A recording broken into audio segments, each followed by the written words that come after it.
السلام علیکم سامعین، آج کی اس ویڈیو میں ہم لسانیات کے تحت ہند یورپی زبان، ہند آریائی زبان اور ہند ایرانی زبان پر روشنی ڈالیں گے۔ سب سے پہلے ہے ہند یورپی زبان۔ دنیا میں بولی جانے والی زبانوں کی گروہ بندی دو طرح سے عمل میں آتی ہے۔ پہلی قسم میں زبانوں کو لفظی اور صرفی خصوصیات کے لحاظ سے دو بڑی جماعتوں میں تقسیم کیا جاتا ہے۔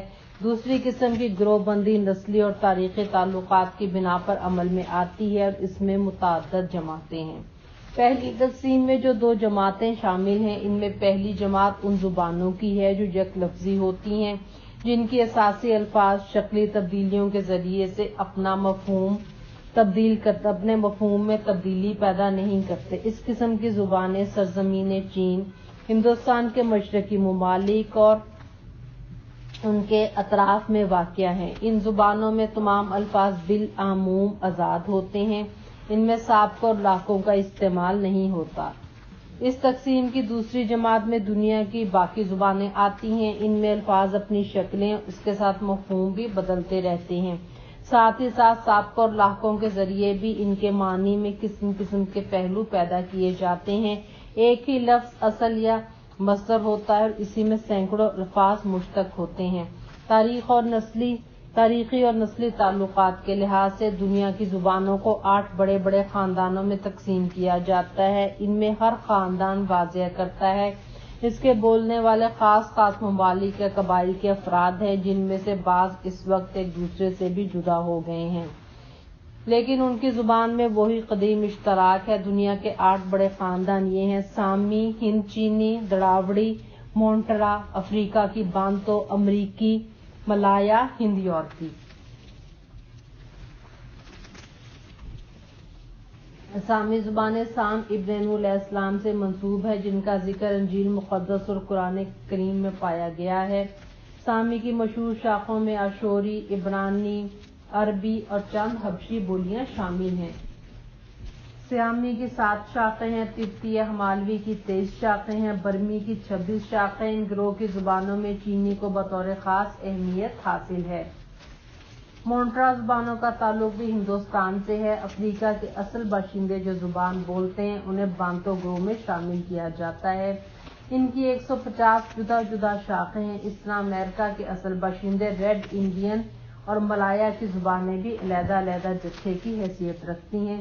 دنیا کی زبانوں کا آخری مگر سب سے اہم جتھا ہند یورپی ہے۔ ہماری زبان اردو کا اسی سے تعلق ہے۔ ہند یورپی زبان، اس میں اکثر ایسی زبانیں داخل ہیں جو اپنی ادبی اور علمی ذخیرے کے لحاظ سے دنیا کی سب سے اعلیٰ زبانیں کہلائی جاتی ہیں۔ ان زبانوں کی اہم خصوصیت یہ ہے کہ ان کے اجزاء ایک دوسرے میں اس قدر گھل مل جاتے ہیں، ان میں اس قدر تغیر و تبدل پیدا ہوتا ہے، کچھ عرصے بعد لفظ مختلف شکلوں اور مختلف معنوں میں نظر آتا ہے۔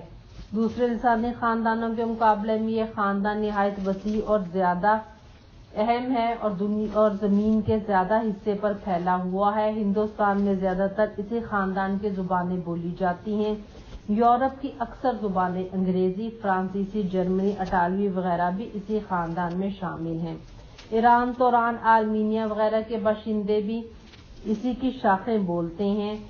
دور دراز ممالک کی زبانیں نہ صرف نوعیت بلکہ نسل اور خاندان کے لحاظ سے ایک دوسرے سے اس قدر قریب ہیں، ان کو ایک ہی ماں کی بیٹیاں کہا جا سکتا ہے۔ ابتدائی زبان کو اس کی متفرق شاخوں کے ساتھ 3 ناموں سے یاد کیا جاتا ہے: ہند یورپی، ہند جومائی، ہند آریائی۔ پہلا نام ان ملکوں کی طرف اشارہ کرتا ہے جہاں زیادہ تر یہ زبانیں بولی جاتی ہیں۔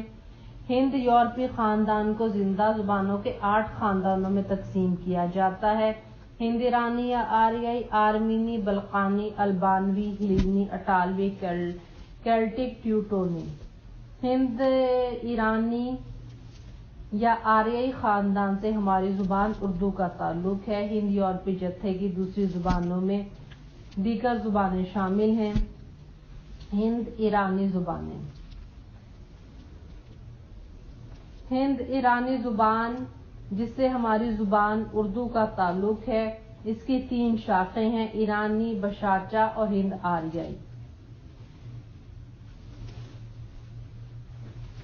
ایرانی خاندان کی زبانیں بے شمار ہیں اور ان کو مشرقی، جنوبی، مشرقی اور مغربی 3 حصوں میں تقسیم کیا جاتا ہے۔ مشرقی ایرانی کو ختنی بھی کہتے ہیں۔ اس کی بولیوں میں غلچہ، دخی بولیاں اور میخانی شامل ہیں۔ جنوب مشرقی تقسیم میں پشتو اور بلوچی زبانیں شامل ہیں۔ مغربی شاخ کو فارسی بھی کہتے ہیں۔ اس میں شمال اور وسط کی بولیاں، قدیم فارسی، پہلوی اور جدید فارسی اور کردی زبانیں شامل ہیں۔ جدید فارسی اپنے علم و ادب کی وجہ سے بہت مشہور ہے۔ ہندوستانی زبانیں خاص طور پر اردو اس سے بے حد متاثر ہے، کیونکہ اردو سے پہلے شاعری فارسی زبان میں کی جاتی تھی۔ اردو سے پہلے کا ادب، نثر، نظم اور شاعری فارسی زبان میں مشہور ہے، کیونکہ ہندوستان میں فارسی زبان بولی جاتی تھی۔ ہند ایرانی کی دوسری شاخ بشاچہ ہے۔ اس خاندان کی زبانیں ہندوستان کے انتہائی شمال مغربی سرحدی مقامات پر بولی جاتی ہیں۔ اس کی 3 ذیلی شاخیں ہیں: کافر، جس کی بولیوں میں بشگلی، دیلامہ، کلاسا، گواربتی اور پشے شامل ہیں۔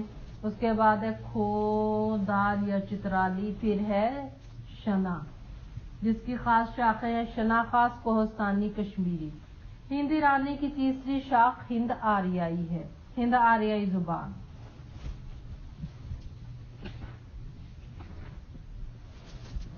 ہند آریائی زبان کی تاریخ کو لسانی اور صوتی مدارج ارتقاء کے لحاظ سے 3 وسیع ادوار میں تقسیم کیا جاتا ہے۔ قدیم ہند آریائی، جبکہ زبان آواز اور لفظی شکلوں میں تھی۔ درمیانی ہند آریائی، جبکہ حروف صحیح کے قدیم گروہوں میں آسانیاں پیدا ہو رہی تھیں، گرامر کے صیغے کم اور آسان ہو رہے تھے۔ پھر اس دور کے بھی مزید 3 دور ہیں: ابتدائی دور ہے، ثانوی دور ہے اور آخری دور ہے۔ اس کے بعد تیسرا دور ہے جدید ہند آریائی۔ جدید ہند آریائی وہ ہے جس میں زبان کا لہج بدل گیا، ہندوستان کی موجودہ بولیاں وجود میں آ گئی ہیں۔ پہلے دور کی خاص زبانوں میں نمایاں زبانیں ویدی اور سنسکرت ہیں۔ دوسرے دور کی زبانیں وہ پراکرتی ہیں جو اشوک وغیرہ کے کتبوں میں محفوظ ہیں۔ پالی ہے اور وہ پراکرتی ہیں جن میں ادب موجود ہے، جبکہ دوسرے اور تیسرے دور کے سنگم میں ہمیں ادبی ابھرنشائیں ملتی ہیں۔ یہ ادبی ابھرنشائیں عام بولی چال کی ادبی ابھرنشاؤں پر مبنی ہیں، جن کے ختم کے ساتھ قدیم پراکرتیں ختم ہو گئی ہیں، جدید ہند آریائی بھاشائیں پیدا ہو گئی ہیں۔ ان 3 ہند آریائی دوروں کے نام ویدی یا سنسکرت دور، نمبر 2 ہے پراکرت دور، نمبر 3 ہے بھاشا دور۔ ہند آریائی ارتقاء کے تینوں ادوار اس قدر وسیع اور اہم ہیں کہ ان پر احاطے کے لیے طویل بحث درکار ہے۔ یہ جو پہلا دور ہے وہ وید یا سنسکرت سے متعلق ہے۔ یہ دور وہ ہے جس میں زبانوں کے اجزاء اور اصول ترکیب ہند یورپی خاندان السنہ کی دوسری شاخوں کے مقابلے میں زیادہ قابل فہم اور محفوظ ہیں۔ ان میں پیش کیا گیا مواد کا کچھ حصہ آج بھی محفوظ ہے۔ سنسکرتی پر غور و فکر کرنے کا نتیجہ تھا کہ ماہرین لسانیات پر اس امر کا انکشاف ہوا کہ زبانوں کے علیحدہ علیحدہ خاندان بھی پائے جاتے ہیں۔ ہند یورپی خاندان کی تمام اہم زبانوں کے متعلق جس قدر معلومات سنسکرت کی تحقیقات سے حاصل ہوئیں، کسی اور زبان سے حاصل نہیں ہوئیں۔